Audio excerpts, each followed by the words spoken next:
32장. 욥이 자신을 의인으로 여김으로 그 세 사람이 말을 그치니 남종족 부스 사람 바라겔의 아들 엘리후가 화를 내니 그가 욥에게 화를 내면 욥이 하나님보다 자기가 의롭다 하며 또 세 친구에게 화를 내면 그들이 능히 대답하지 못하면서도 욥을 정죄함이라. 엘리후는 그들의 나이가 자기보다 여러 해 위이므로 욥에게 말하기를 참고 있다가 세 사람의 입에 대답이 없음을 보고 화를 내니라.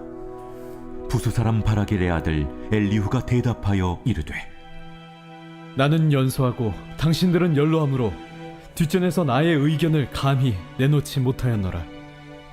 내가 말하기를 나이가 많은 자가 말할 것이요 연륜이 많은 자가 지혜를 가르칠 것이라 하였노라.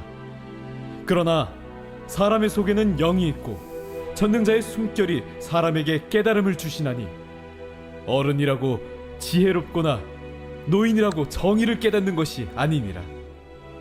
그러므로 내가 말하노니 내 말을 들으라. 나도 내 의견을 말하리라. 보라, 나는 당신들의 말을 기다렸노라. 당신들의 슬기와 당신들의 말에 귀 기울이고 있었노라.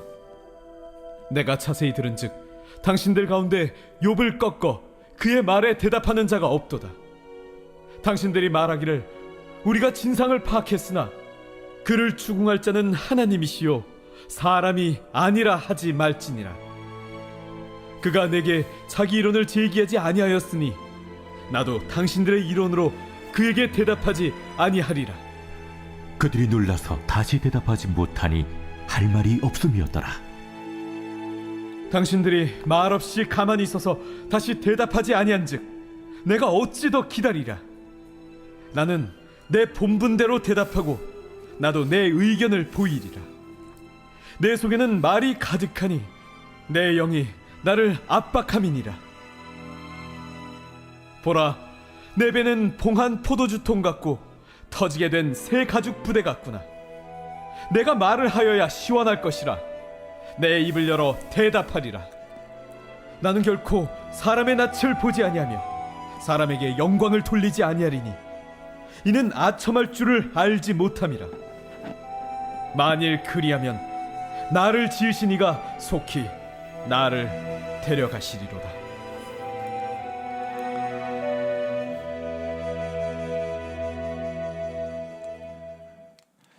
네, 오늘은 엘리후의 등장에 대해서 우리가 함께 살펴볼 텐데요. 32장의 말씀입니다. 갑자기 또 27장에서 32장으로 또 건너뛰게 되었는데 중간에 기록되어 있는 이 말씀들은 욥의 독백 내용으로 말씀이 이제 기록이 되어 있다 보니 여러분들이 말씀을 읽으시면서 충분히 읽으시면 어떤 내용인지 여러분들이 이해가 되실 것이고 중간에 이어지는 또 하나의 흐름이기 때문에 여러분들이 충분히 가정에서 말씀을 읽어주시면 좋을 것 같습니다. 그래서 오늘은 32장부터 우리가 다시 말씀을 좀 이어가려고 하는데요.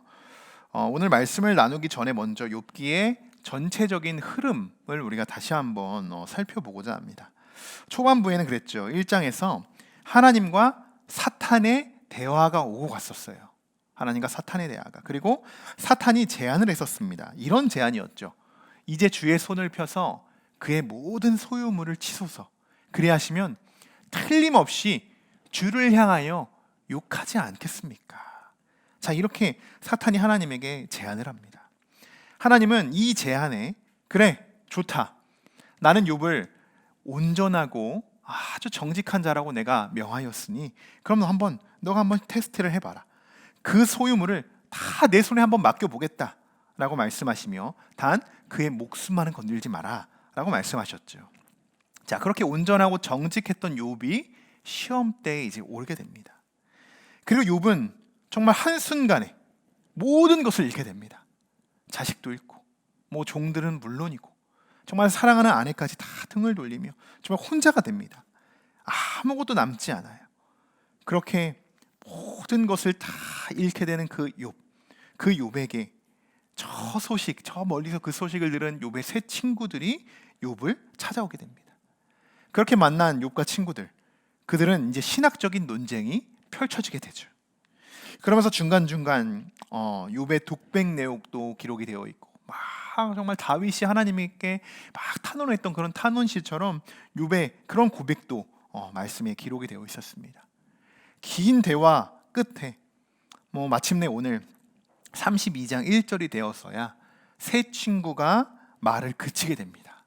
이제 그 친구들은 더 이상 할 말이 없어요. 가만히 이제 욥의 이야기를 듣고 그냥 어떻게 보면 이것을 대결 구도라고 보면 어떻게 보면 그 세 친구가 고개를 숙이게 된 거죠. 자, 그럼 이제 여러분 이러한 욥기의 흐름상 이제 앞으로 이제 누가 등장을 해야 할까요? 우리가 아마 지금 말씀 봉독을 먼저 했기 때문에 우리가 알겠지만 사실 욥기 후반에 이제 접어들면서 다시 처음과 같이 하나님이 등장할 때가 되지 않았나 이렇게 생각할 수 있습니다. 자, 그러나 오늘은 생각지도 못했던 한 사람이 등장하고 있다는 것을 우리가 발견할 수 있게 됩니다. 그 사람이 누구냐? 엘리후라는 사람입니다. 엘리후. 그는 자신을 이렇게 소개하고 있죠. 람종족 부스 사람 바라겔의 아들 엘리후가 화를 내니 그가 욥에게 화를 내면 욥이 하나님보다 자기가 의롭다 함이요. 자, 이렇게 말씀이 시작이 되고 있습니다. 우리는 그가 정확히 어떤 사람인지는 모릅니다. 엘리후 그에 대해서 자세히 나와 있는 건 아니지만 그가 어떤 사람인지는 모르지만 종족과 아버지의 이름을 지금 거론하는 것에 대해서는 지금 이 이스라엘 안에서는 이 전통적으로 정말 가문이 뭔가 잘 세워져 있는 가문이구나. 전통적으로 참 뭔가 이렇게 훈련받고 교육받았던 그런 자녀의 그런 가정에서 태어난 자녀다. 엘리후다. 또 학식도 많이 풍부할 것이고 많은 가르침을 받는 그런 엘리후가 아니었을까? 우리는 이렇게 한번 추측을 해볼 수 있겠죠. 그리고 또 우리가 알 수 있는 사실이 하나 더 있습니다. 지금 엘리후는 굉장히 화가 나 있다는 거예요. 화가. 욥에게 화를 냅니다. 자, 욥이 하나님보다 자기가 의롭다 한다라고 하면서 막 화를 내고 있어요. 이렇게 욥을 깎아내리고 있죠. 또 그뿐만이 아니에요. 욥의 세 친구들한테도 막 화를 내고 있습니다. 막 그들이 더 이상 욥에게 답변하지 못하자 답답함을 느꼈던 거죠. 답답함을. 그리고 마지막 한 가지 또 6절을 보시면 그의 나이가 연소하다. 나이가 어리다는 것을 우리가 알 수 있어요. 자, 이렇게 정리를 해보면 나이도 어리고 또 전통적인 가문에서 태어나고 또 좀 새 친구들과 같이 정말 많은 학식을 공부했던 그런 엘리후가 오늘 굉장히 화가 나 있다. 화가 난 상태로 그가 등장을 했다라는 것을 우리가 알 수 있습니다. 자, 이렇게 어떻게 보면 제3자죠. 욥과 새 친구들만의 대화가 주고 오갔는데 지금까지는 이제 갑자기 3자가 등장을 하게 되는 것이에요. 엘리후는 아마도 이들의 대화를 옆에서 계속 지켜보고 있었던 것 같습니다. 가만히 듣고 있었던 것 같아요. 그리고 참다 못해서 이제 갑자기 이제 폭발하게 된 거예요. 그 감정을 추스리지 못하고. 아마도 지금 이런 상황에서 욥과 새 친구들은 갑작스럽기도 했을 거예요. 그리고 당황스럽기도 했을 겁니다. 자, 그럼 우리는 이런 궁금증이 생길 수 있습니다. 왜 갑자기 이 대목에서 하나님이 나오시지 않고 하나님이 등장하시지 않고 왜 엘리후라는 사람이 등장을 하게 된 걸까? 그냥 하나님이 이제 등장하셔서 욥을 다시 회복시키시면 되는 거 아닌가? 그렇게 해서 욥의 말씀이 맞춰지면 되는 게 아닌가라고 생각할 수 있습니다.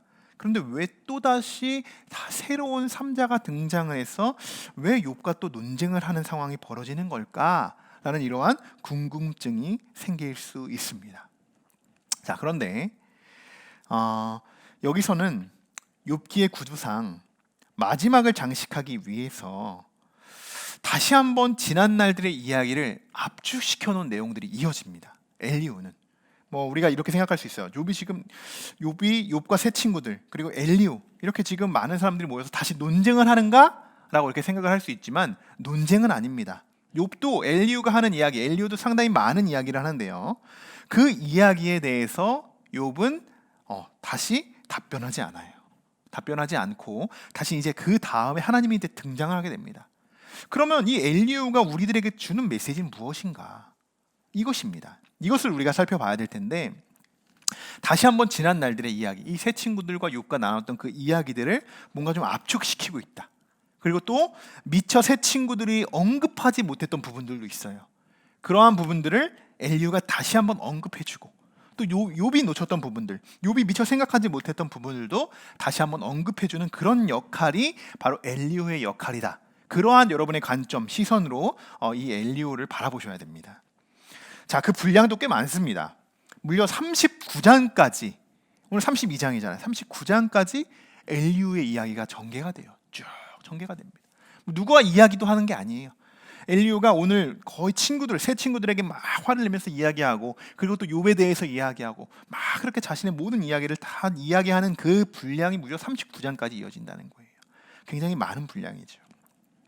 자, 오늘부터 우리가 어떤 내용들로 이제 기록이 되어 있는지 쭉 한 번씩 살펴볼 텐데요. 7절부터 이제 9절을 보시면요, 가장 연소한 엘리후가 욥의 친구들에게 이제 이렇게 이야기를 한다는 거죠. 7절부터 9절까지의 말씀입니다. 내가 말하기를 나이가 많은 자가 말할 것이요 연륜이 많은 자가 지혜를 가르칠 것이라 하였노라. 그러나 사람의 속에는 영이 있고 전능자의 숨결이 사람에게 깨달음을 주시나니 어른이라고 지혜롭거나 노인이라고 정의를 깨닫는 것이 아니다 라고 이렇게 말하고 있습니다. 자, 굉장히 어려요. 연소합니다. 어리지만 아주 따끔한 한마디를 날립니다. 따끔한 한마디를 날려요. 자, 그러면서 어른이라고 노인이라고 지혜롭고 공의로운 게 아니야, 정의로운 게 아니야, 그것을 깨닫는 것이 아니야 라고 말합니다. 대단합니다. 연소한 그 엘리후에도 좀 불과하고, 사실 이 욥의 친구들, 욥도 그렇고 욥의 친구들은요, 어디 가서 학문으로 뭐 뒤처지는 그런 학자들이 아니에요. 그런 친구들이 아닙니다. 이들도 정말 전통적인 가문에서 열심히 학문을 공부했던 그런 자들이었어요.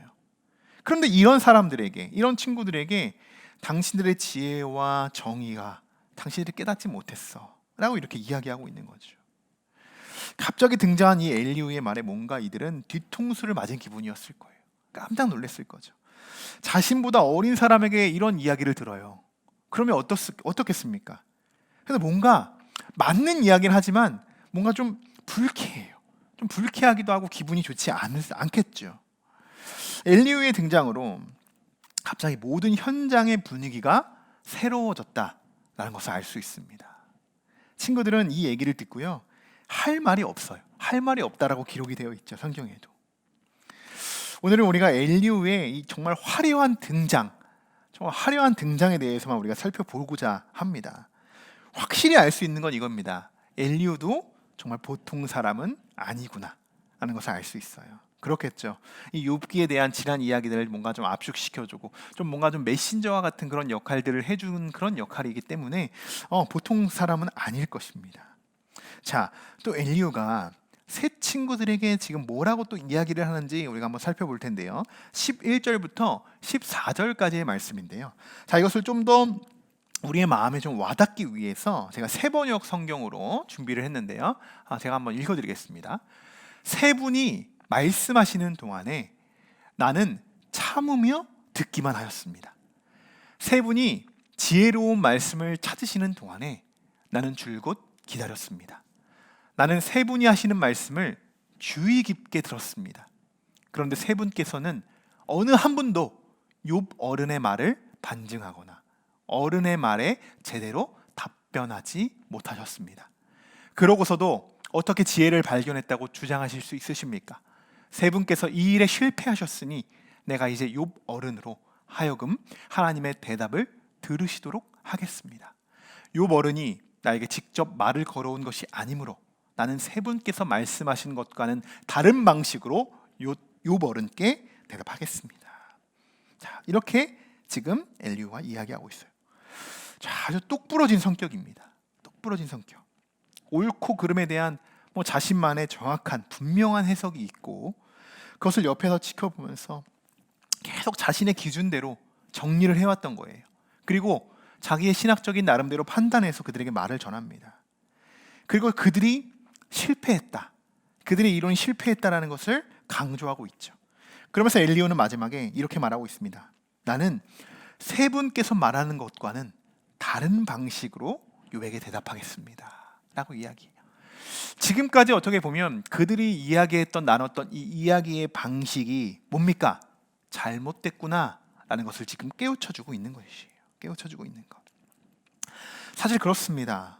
교회에서도 많이 일어날 수 있는 부분이고 또 교회뿐만 아니라 모든 공동체에서도 많이 일어날 수 있는 부분들이에요. 대부분 목소리를 높이는 사람들은 어른들이죠. 또 교회에서는 직분이 높은 사람들일 수도 있어요. 목회자일 수도 있고 장로일 수도 있어요. 자, 그런데 그들이 이 정확한 대화, 뭔가 좀 신학적인 주장을 잘 이끌어가지 못하고 정말 복음적으로 뭔가 하나의 일들을 잘 이끌어가야 되는 그런 사람들이 그런 일들을 잘 이끌어가지 못할 때 그 밑에서 이제 막 신앙을 배우고 정말 믿음 생활을 하는 그런 뭔가 초신자 같은 분들이 툭 한마디를 던질 때가 있습니다. 저거는 좀 뭔가 잘못되고 있는 것 같은데? 목사님, 저는 아직은 잘 모르지만 제가 아직은 신앙생활을 오래 하진 않았지만 좀 이거는 성경에 좀 맞지 않는 것 같은데요? 라는 말들을 종종 하는 그런 초신자분들, 정말 이제 하나님을 막 뜨겁게 믿는 분들, 그렇게 말씀해 주실 때가 있어요. 간혹 있습니다. 그럴 때 여러분, 우리가 신앙의 어른으로서 그분들을 어떻게 바라봐야 될까요? 어떻게? 대부분은 그래요. 아직 몰라서 그래. 교회 나오신 지 얼마 안 됐죠? 아직 신앙생활이 어떤 건지 잘 모르셔서 그래요. 하나님이 이러신 분이에요. 하나님 그렇기 때문에 참 기다려보세요. 이렇게 역사하실 거예요. 이렇게 하면서 자신들이 했던 지혜와 경험들로 그의 그 마음들을 이렇게 차분하게 내려놓게 하는 그런 광경들을 볼 수 있겠죠. 자, 이것이 어른들의 잘못된 편협이기도 합니다. 자, 엘리야와 같은 이런 똑부러진 성격, 옳고 그름에 대해서 정확하게 뭔가를 지적해 줬을 때는 우리는 어른들로서 다시 한번 그것을 분석하고 재해석할 필요가 있다는 거예요. 늘 우리는 그것이 맞다고 옳다고 주장할 수 없어요. 그런가? 그럴 수도 있겠구나 라는 그러한 마음으로 다시 한번 말씀을 들여다봐야겠죠. 자, 오늘은 우리가 엘리야의 등장만을 살펴보고자 하는 것이기 때문에 엘리야가 이제 앞으로 어떤 말들을 하는지는 아직 우리가 몰라요. 아직은. 그러나 제가 미리 살짝 말씀을 드린다면 우리는 엘리야를 통해서 새 친구들이 미처 깨닫지 못했던 부분들, 그러한 부분들, 그리고 욥이 미처 깨닫지 못한 부분들도 우리가 분명히 점검하게 될 것입니다. 자, 이렇게 될 거예요. 저는 그걸 우리가 이제 앞으로 살펴볼 텐데, 오늘은 우리가 이제 엘리야에 대해서는 조금 낯설기도 하고 또 갑자기 등장을 하기도 했지만, 자, 그러면 오늘 엘리야의 등장을 통해서, 이 갑작스러운 등장을 통해서 우리는 어떤 부분들을 먼저 가장 우선시 점검하고 살펴봐야 할까요?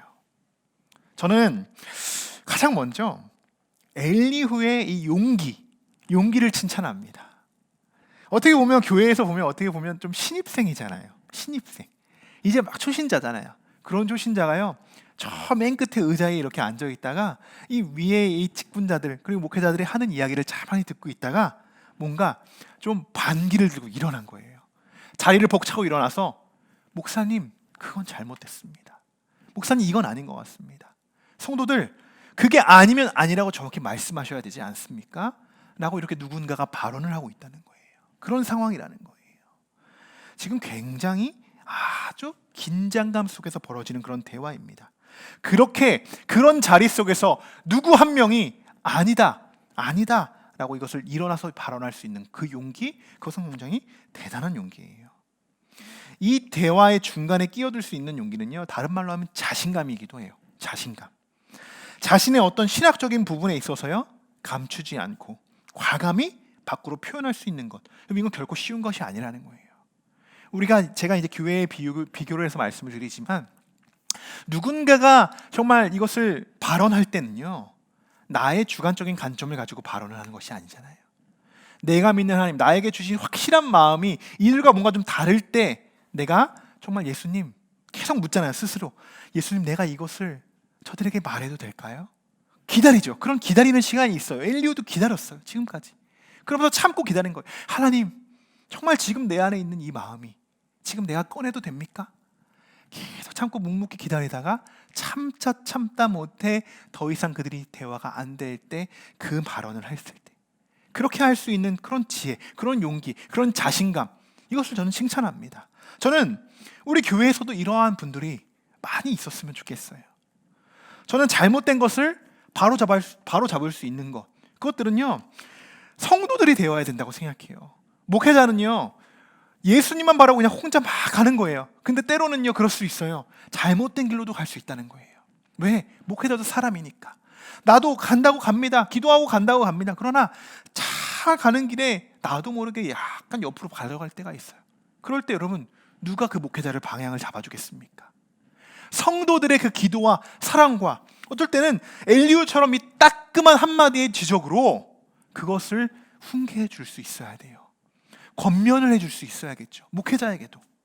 또 목회자는 어떻습니까? 그 권면을 들었을 때, 성도들의 그 권면을 들었을 때, 아 무슨 저런 성도가 있어, 이렇게 반기를 드는 게 아니에요. 뭔가 기분 상하는 것이 아니에요. 정말 뭔가 연소하거나 뭔가 저 사람이 나에게 이렇게도 이야기를 할 수 있을까? 라는 생각이 들었을 때도 한 번 마음으로 생각하고 그것을 표출하지 않고 내가 마음으로 누르고 그 다음에 다시 한번 나의 발걸음을 내가 어디로 향하는지 잘 한번 기도함으로 묵상해 볼 필요가 있다는 것입니다. 그것이 진정한 저는 리더십이고 또 목회자가 되어야 된다고 생각해요. 우리 성도들도 마찬가지입니다. 정말 용기 내어서 이러한 부분들을 말할 수 있어야 돼요. 그러나 참다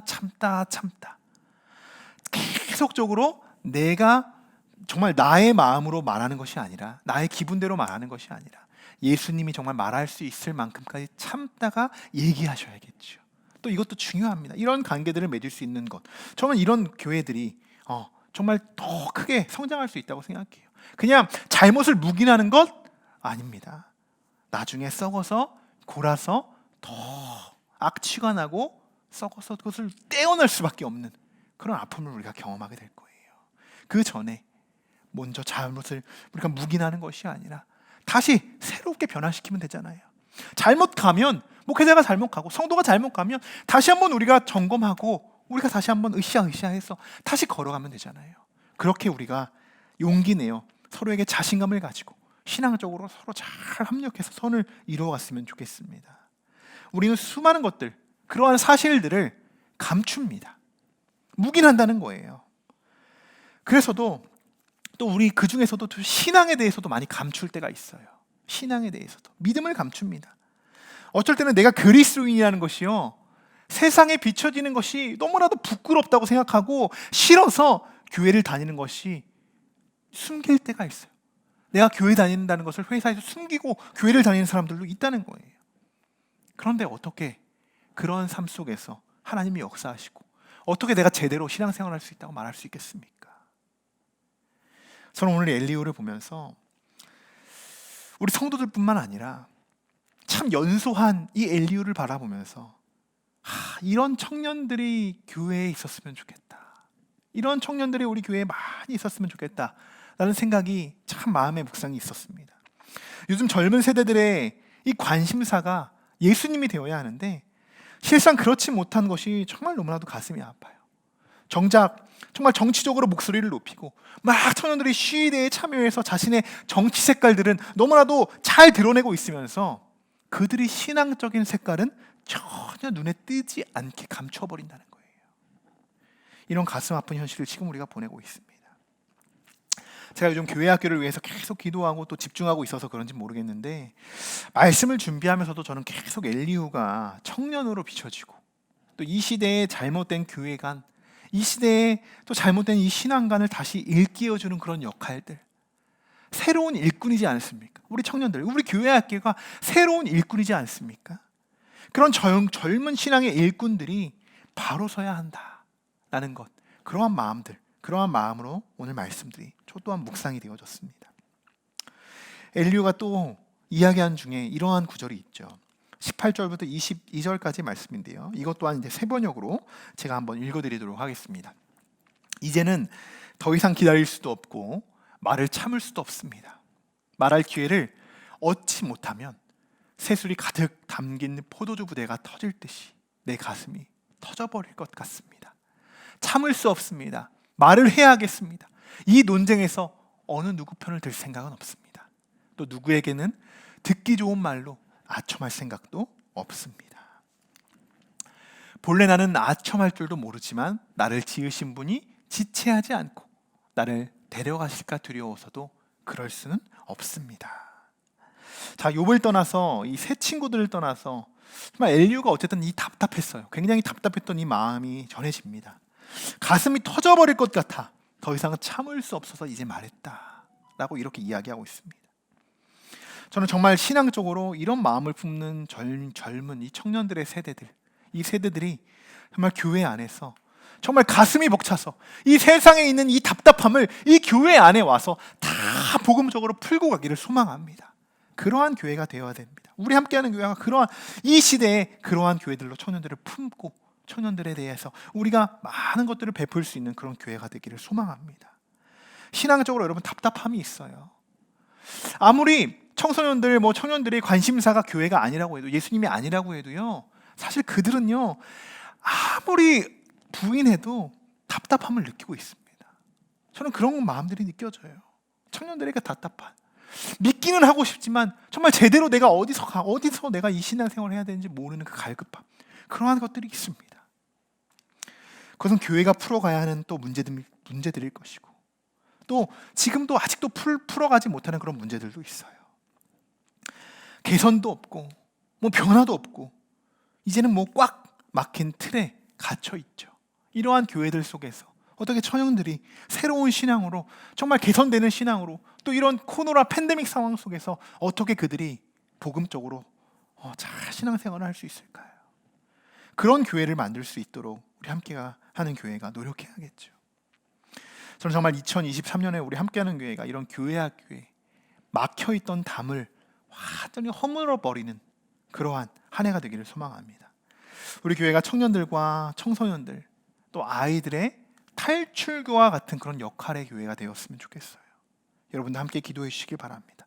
그래서 아이들의 소리가 어른들의 막혀있던 신앙도 깨트려주고, 아이들을 바라보면서, 또 젊은이들을 바라보면서, 그래, 그때 내가 다시 이전에 내가 누렸던 그런 신앙생활, 그 뜨거움을 다시 내가 느낄 수 있고 찾을 수 있는, 청년들의 부르짖음이 막고 있던 모든 장애물들을 뚫고 나가는 그런 귀한 교회 학교로 세워지기를 소망하는 마음입니다.